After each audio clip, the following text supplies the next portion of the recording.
a picture of your pet and just think, yeah, that's them, but I don't know, it's missing something, like their spirit? Well, that's exactly what we're going to get into today. We're talking about the art of the pet portrait and how it can take a simple photo and turn it into something with, real soul. I mean, that really is the big question, isn't it? A camera's great. It can grab a likeness, freeze a moment. But how do you actually capture a personality? All those little quirks, that look they give you, the whole spirit that makes them, well, them. Okay, so let's look at this little painting right here. A photo would show you a cute kitten, for sure, no doubt. But look what the artist does. They can really punch up those incredible blue eyes. You can almost feel that sense of wonder. See, art has this way of getting closer to the soul of a subject that a quick snapshot, well, it just can't always do. And right there, that's the whole point.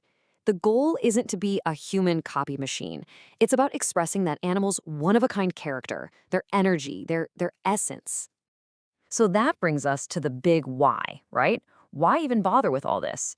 Well, it all boils down to one simple, really powerful idea about where these animals fit into our lives. Just look at the words on this business card. It doesn't just say pet portraits. It says a member of the family. Wow. That one little phrase, it really says it all, doesn't it? That's the whole reason right there. Think about it. We get these portraits done for the exact same reason we hang up pictures of our parents or our kids. It's a tribute, It's a way of saying you matter. You're a huge, irreplaceable part of our story. And that family, well, it comes in all shapes and sizes. Sometimes it's the quiet bond between two dogs just hanging out together. And sometimes it's the intense stare of a cat who, let's be honest, is definitely in charge. And this bond, it goes way beyond just cats and dogs. It can be the absolute majesty of a horse in a sunny field. Or even, look at this, the sweet innocence of 3 little baby chicks. They are all family, each in their own unique way. Okay, so how does this whole thing even work? How does an artist take a regular old photograph and just breathe life into it? Let's dive into the process, because this is where the magic really happens. All right, this is a fantastic example. So on one side, you've got the reference photo. It's fine, a little dark, maybe kind of flat. But then look at the drawing. The artist pulled out all that rich texture in the blankets, the depth in their eyes. You can actually feel how close they are. And here, it's all about the power of style. The photo, it's just frozen in time. But the watercolor, with those loose, flowing brushstrokes and colors, it gives you the feeling of a warm summer day. You get the sense of this happy dog just chilling in the grass.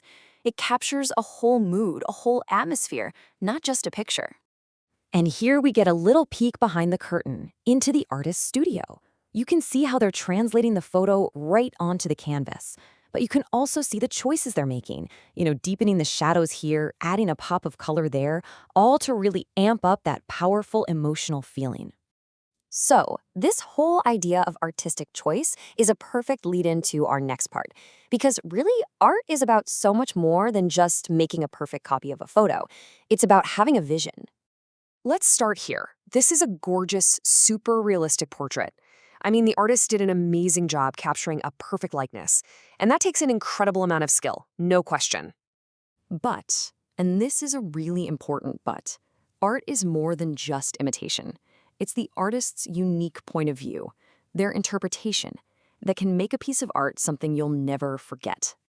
You know what? To really hammer this point home, let's look at something that's not even a pet. This isn't just a picture of a wave. This is the energy of a wave slapped onto a canvas. That thick paint, the wild colors, it gives you the feeling of crashing water in a way a photograph just can't touch. So this is basically the choice every artist has to make. Am I going to focus on the representational side, what it physically looks like, or am I going to lean more into the abstract, the color, the energy, the feeling it gives off? And this side-by-side, man, it just says everything.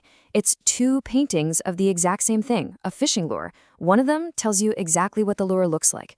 The other one, it tells you what the lure feels like, the chaos of the water, that flash of color, the anticipation. Both are totally valid ways to paint it, but they're telling completely different stories. Which really brings us right back to the heart of this whole thing. A pet portrait ends up being so much more than just paint on a canvas. It becomes this physical, tangible piece of a memory you hold dear. It captures that look.